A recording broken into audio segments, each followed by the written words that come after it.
À la limite, le Conseil d'État, moi, je leur en veux pas vraiment. Moi, ce que j'aime pas, c'est ceux, vous savez, comme en classe, vous savez, les mecs qui viennent, vous savez, les reporters sans frontières qui viennent, ils se croient tout permis, les gars, les mecs de reporters sans frontières. CNews était loin devant BFM TV, et aujourd'hui, CNews bat BFM tous les jours. Donc je pense que c'est surtout ça aussi qui dérange. Apparemment, donc CNews, ils se font défoncer dans tous les sens. La raison, comme il le dit totalement, c'est qu'apparemment, ils deviennent numéro 1, et ils défoncent de plus en plus les autres chaînes d'information, et ils battent notamment BFM TV. Et en fait, ça agace les gens de gauche, enfin les bobos de gauche, enfin ceux qui sont dans la bonne pensée, etc., ou même les macronistes et compagnie, parce que CNews est apparenté droite, extrême droite. Et donc ça fait chier. En fait, ça qui est marrant, c'est que ces gens-là qui sont au pouvoir et tout, ils font tout pour faire monter l'extrême droite, depuis des années, pour les avoir toujours en deuxième, pour qu'après ils les défoncent en 1v1. Mais là où c'est marrant, c'est que le numéro 2, il devient numéro 1. Et donc là, ça les fait un peu plus chier. Et donc, ils commencent à cracher dessus. Je sais pas, CNews, ça a tout le temps été de droite, extrême droite, et ça faisait chier personne. Parce qu'ils étaient en dessous. Mais, je veux dire, tous ces abrutis là qui viennent cracher dessus, hein, et qui chialent parce que, oh là là, ils sont pas assez diversifiés, pas assez ouverts, il y a trop des gens de droite, blablabla. Ils ont rien dit tant qu'ils étaient en dessous, mais maintenant qu'ils sont number one, ça les fait de plus en plus peur. Et là, ils ouvrent leur gueule, donc c'est ça qui est drôle. Et par contre, juste aparté, là, moi, c'est Hanouna qui me fait rire. En fait, c'est les Reporters sans frontières. Ils auraient contacté l'Arcom et le Conseil d'État. En fait, ils auraient fait, voilà, à 3, une sorte de truc pour foutre la pression à CNews et pour leur dire, en gros, faut que vous invitiez des gens de gauche et compagnie, que vous soyez plus ouverts ou je sais pas quoi. Et là où c'est marrant, c'est que Hanouna, il crache sur Reporters sans frontières, il crache pas trop sur l'Arcom parce qu'il a suffisamment donné d'amende. Et alors par contre, le Conseil d'État, il se fait pipi dessus. Alors j'aimerais bien savoir au niveau hiérarchie, au niveau pouvoir, pourquoi. Qu'est-ce qui se passe? Est-ce qu'il a des patrons ou quoi, machin? Mais c'est marrant comme il se fait pipi dessus quand il... Parce que il dit oui, non, mais le Conseil d'État, je leur en veux pas. Mais je suis désolé, mais il participe à la censure de CNews, hein, le Conseil d'État, parce que c'est Reporters sans frontières qui ont fait appel à eux, donc et ils ont pas nié, ils sont allés dans leur sens. Donc voilà, ça c'est marrant de voir que... Parce qu'Hanouna, il fait le beau.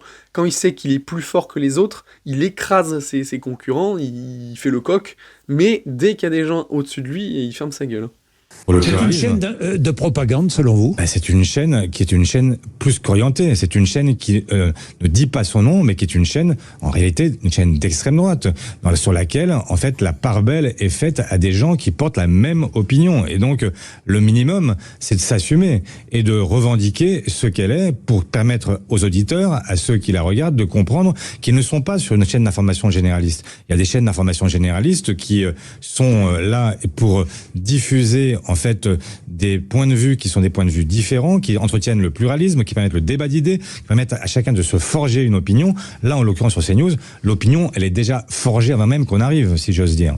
Non mais là c'est énorme, je sais pas qui est ce mec à droite, mais je pense que c'est le bouffon du roi, l'équivalent du bouffon du roi. Alors déjà non, il y a aucun média à la télé qui est neutre et qui est objectif, hein. Je sais pas dans quel monde de bisounours il vit celui-là, mais tous les médias sont orientés, et vous le voyez à la ligne éditoriale, quand il parle, c'est justement, je n'ai jamais vu une chaîne orientée par exemple l'extrême droite.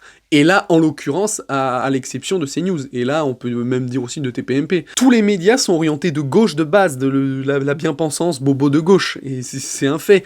Et c'est ça qui est marrant, c'est que là, il dit, CNews ne dit pas son nom, mais par exemple France Inter, qui est clairement de gauche, et de toute façon, tous les médias sont majoritairement de gauche, ils le disent pas, bonjour, aujourd'hui vous regardez une émission orientée de gauche, le quotidien, enfin voilà, c'est vraiment, mais ils font pitié ces gens. Là en plus dans l'extrait il prend le peuple, il prend les Français pour des cons, en disant oui faut quand même prévenir les auditeurs, les téléspectateurs que CNews ils sont un peu orientés de droite. Non mais qui ne sait pas que CNews est orienté à droite? Et puis ce qui me fait rire c'est qu'en fait ils disent ça parce qu'ils ont les boules, parce que CNews augmente en audience et passe premier, mais à un moment donné il faut se poser la question de pourquoi ils sont premiers. Pourquoi ils montent? Je veux dire, les Français, s'il y a de plus en plus de monde qui regarde CNews, c'est qu'ils sont plus intéressés par ce qui se dit sur le plateau de CNews que sur le plateau de BFM ou d'autres chaînes.